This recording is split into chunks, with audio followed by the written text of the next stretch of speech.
Ma'am pregnant ఉన్నప్పుడు చాలా మందికి ఫోలిక్ యాసిడ్ ఇస్తూ ఉంటారు. అదెందుకులే హెల్తీ ఫుడ్ తీసుకుంటున్నాం కదా, మళ్ళీ మీ నుంచి సప్లిమెంట్స్ ఎందుకు అనుకుంటుంటారు. Correct, that's very important question actually Manasa.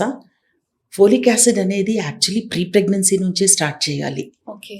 So మనము ప్రెగ్నెన్సీ ప్లాన్ చేసే 3 నెలల ముందు నుంచి ప్లాన్ చేస్తే మనకి ఇనఫ్ అమౌంట్ ఆఫ్ ఫోలేట్ ఉంటుంది బాడీలో.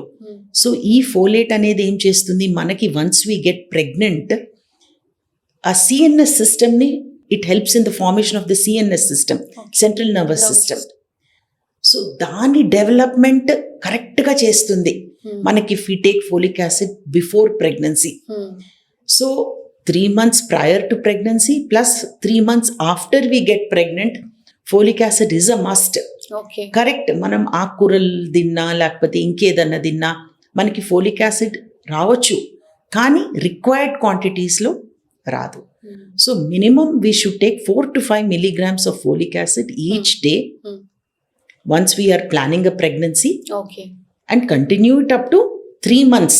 First 3 months ఆఫ్ ప్రెగ్నెన్సీ వరకు తీసుకోవాలి. దెన్ మన గైనకాలజీ, మన ఆబ్స్టెట్రిషియన్ చెప్పినట్టుగా 3 months తర్వాత అరౌండ్ 16 weeks ఫోలిక్ యాసిడ్ మానేసి అదర్ సప్లిమెంట్ స్టార్ట్ చేస్తాం అన్నమాట. ఓకే.